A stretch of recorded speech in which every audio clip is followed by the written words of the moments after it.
Hello mommies, welcome to my channel mom life. आज इस video में हम बात करेंगे कि छोटे बच्चों में विटामिन डी की डेफिशिएंसी होना, बच्चों में विटामिन डी की अगर कमी है तो हमें उसे किस तरह से पता चलेगा, क्या सिम्टम्स होंगे, हम उसको किस तरह से ट्रीट कर सकते हैं, क्या क्या चीज़ों का हम ध्यान रखें कि हमारे बच्चे में विटामिन डी की कमी ना हो। विटामिन डी की कमी होने से बच्चों को क्या क्या लक्षण हो सकते हैं, उनकी बॉडी पे उसका क्या असर पड़ सकता है, सारी चीज़ें हम इस वीडियो में डिटेल वाइज आपको बताएंगे।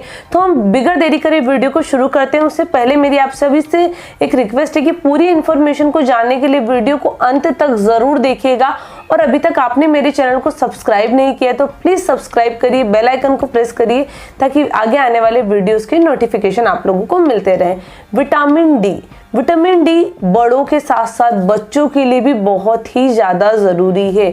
अगर बच्चों की बॉडी में विटामिन डी की डेफिशिएंसी आ जाएगी तो उनकी ओवरऑल ग्रोथ पे, उनकी जो ओवरऑल ग्रोथ है, उनकी जो बॉडी का डेवलपमेंट हो रहा है, मसल्स का, बोन्स का, सब चीज़ का, जो ब्रेन का, उस पर बहुत ज़्यादा असर पड़ेगा।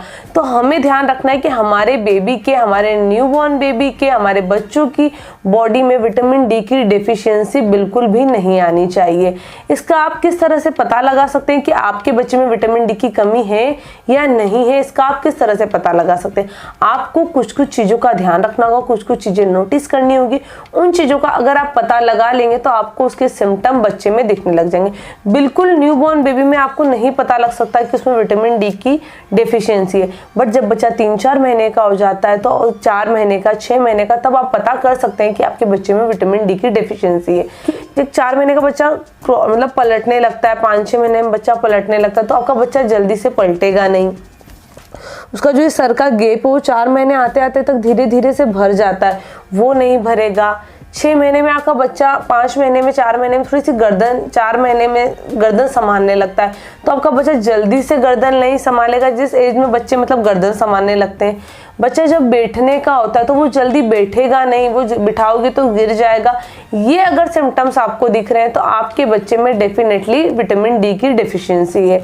बच्चा क्रॉलिंग नहीं कर रहा है, आपका बच्चा 8 महीने का हो गया, 9 महीने का हो गया, 10 महीने का हो गया, बच्चा क्रॉल नहीं कर रहा, 1 साल हो गया, बच्चा चलना नहीं सीखा, या बच्चे में बो लेग्स की प्रॉब्लम है, अगर ये सारे सिम्टम्स दिखते हैं तो आपके बच्चे में ज़रूर से विटामिन डी की डेफिशिएंसी है।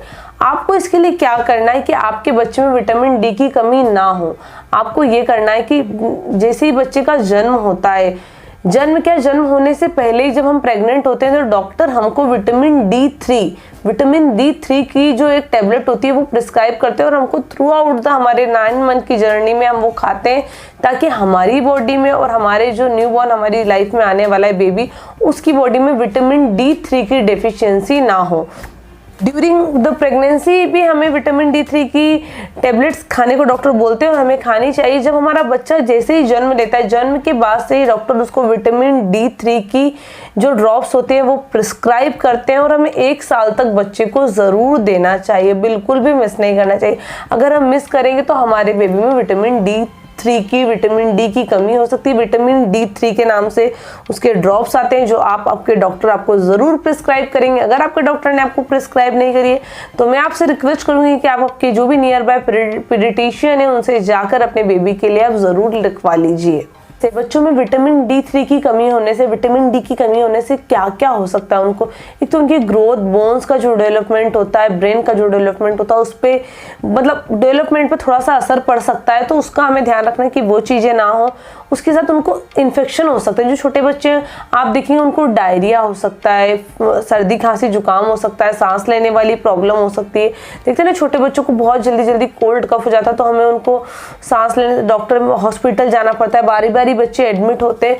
तो अगर ये वाले सिम्टम है तो जरूर आपके बेबी को विटामिन डी की कमी हो सकती है। अगर ऐसा आपको लग रहा है तो आप प्लीज एक बार अपने बच्चे का विटामिन डी 3 का एक टेस्ट जरूर करवा लें। उस टेस्ट को कराने से आपको पता लग जाएगा कि कहीं आपके बच्चे में विटामिन डी की कमी तो नहीं है। बाकी आगे जाके बच्चे में, बड़े बच्चों में 5 से 6 साल के बच्चों में विटामिन डी 3 की कमी, विटामिन डी की कमी हो सकती है। बच्चा जल्दी से थक जाएगा, बच्चे के हाथ पैर दुखने लगते हैं। छोटे बच्चों में जो अपने जो 2 साल के 1 साल के बच्चे होते हैं वो थोड़ी देर में कहते हैं कि मम्मा मेरे पैर में बहुत ज़्यादा दर्द हो रहा है, थोड़ा सा चले नहीं कि पैर दर्द हो गए, ज़्यादा चल नहीं पाते हैं, हाथ पैर में दर्द होता है। तो ये सारी जो चीज़ें हैं विटामिन D3 की कमी से होती है। जब बच्चे की बॉडी में विटामिन D की कमी होगी तो बॉडी में कैल्शियम को भी नहीं बनने देगा, तो विटामिन D और कैल्शियम की कमी दोनों साथ साथ हो जाएगी। तो बच्चों के लिए विटामिन D का मेंटेन होना बहुत ज़्यादा ज़रूरी है। अगर बच्चे की लाइफ में छोटे बचपन से ही विटामिन D की कमी होगी तो उनको आगे जाके जब वो 15 साल के हो जाएंगे, 20 साल के हो जाएंगे, बड़े हो जाएंगे, हमारी मतलब बहुत बड़े ओल्ड एज में भी उनको विटामिन D की वो कमी उनकी बॉडी में पूरी नहीं हो पाएगी। तो हमें विटामिन D का चेकअप, जब अगर हमें कोई सिम्टम हमारे बच्चे में लग रहा है, बच्चे की हाइट नहीं बढ़ रही है, बच्चा ढंग से चल नहीं पा रहा है, बच्चों को दर्द होता है, या छोटा बच्चा उसके जो माइलस्टोन से उठना बैठना खड़े होना वो टाइम से नहीं कर पा रहा है, तो हमें हमारे बच्चे का एक बार विटामिन D का टेस्ट, विटामिन D3 का टेस्ट ज़रूर से करवा लेना चाहिए। और आपको जो भी डॉक्टर शेषे रिकमेंड करते हैं, जो भी मेडिसिन रिकमेंड करते हैं विटामिन D की, वो आप ज़रूर दीजिए। जो विटामिन D की ड्रॉप होती है वो 1 साल तक के बच्चे के लिए डेली आप 400 इंटरनेशनल यूनिट, मतलब जितनी ड्रॉप होती है उसमें 400 इंटरनेशनल यूनिट अपने बेबी को दीजिए।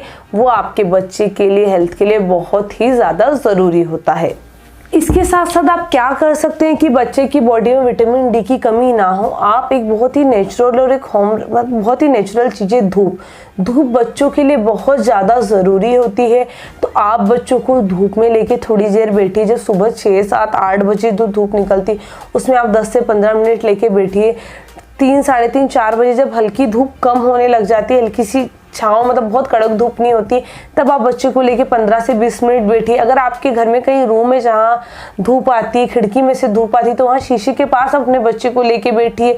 इससे आपके बच्चे को बॉडी में विटामिन D, जो धूप से विटामिन D3 मिलता है वो बच्चे के लिए बहुत ज़्यादा ज़रूरी होता है, तो वो बच्चे को ज़रूर मिलेगा। इसके अलावा आप क्या कर सकते हैं, बच्चे को मसाज देने के बाद उसको धूप में, अगर आपके यहाँ धूप आ रही है तो 10 से 10:30, 11:30 बजे धूप आ रही है, हवा नहीं चल रही है, तो आप उसको धूप में नहलाइए। जहाँ की बालकनी है या खुला एरिया है घर में, अगर वहाँ धूप आ रही है तो उस जगह मसाज के बाद आप बच्चे को धूप में नहलाइए। और ऐसा करने से आपके बच्चे को बिल्कुल भी विटामिन D की जो कमी है वो नहीं होगी, उसको प्रॉपर धूप मिलेगी। तो आपको बच्चों को ज़रूर से धूप में लेकर जाना है, थोड़ी धूप बच्चे को दिखानी है, जो कि बच्चे के डेवलपमेंट के लिए, ब्रेन डेवलपमेंट के लिए, बॉडी डेवलपमेंट के लिए बहुत ज़्यादा ज़रूरी है। अगर बच्चा धूप के कांटेक्ट में नहीं आएगा, हम उसको ड्रॉप्स दे रहे हैं तो उससे तो उसकी रिक्वायरमेंट फुलफिल हो जाएगी, बट धूप से जो उसको विटामिन D मिलेगा उसकी बात अलग ही है। तो हमें बच्चों को धूप में ज़रूर लेके जाना है।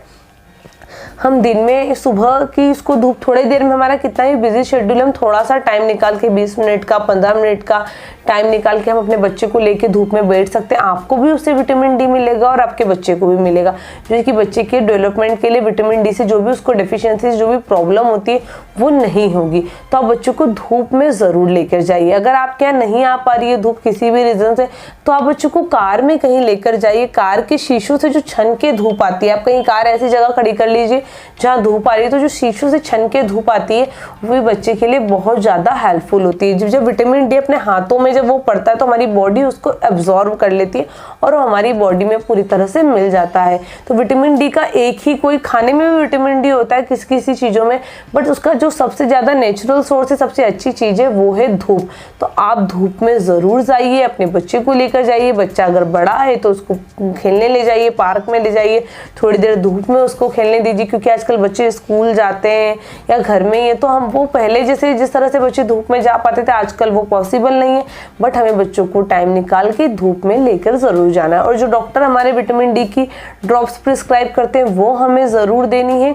इन चीज़ों का अगर हम ध्यान रखेंगे तो हमारे बच्चों की बॉडी में विटामिन D3 की डेफिशिएंसी नहीं होगी, और हो गई है तो हम उसको धूप दिखाकर, सप्लीमेंट्स देकर ट्रीट कर सकते हैं। इसका जो ट्रीटमेंट है वो बहुत ही सिंपल और आसान है। अगर आप टेस्ट कराते हो और बच्चे की बॉडी में विटामिन D3 का लेवल बहुत कम आता है तो आपको ज़्यादा वरी करने की ज़रूरत नहीं है। तो इसके लिए डॉक्टर आपको शेषे प्रिस्क्राइब करेंगे, दवाई प्रिस्क्राइब करेंगे, या अगर बहुत ज़्यादा प्रॉब्लम है तो नॉर्मल सा एक इंजेक्शन लगता है मसल्स में, वो आपको डॉक्टर प्रिस्क्राइब कर देंगे और आपकी बॉडी में विटामिन D3 की फुलफिलमेंट हो जाएगी।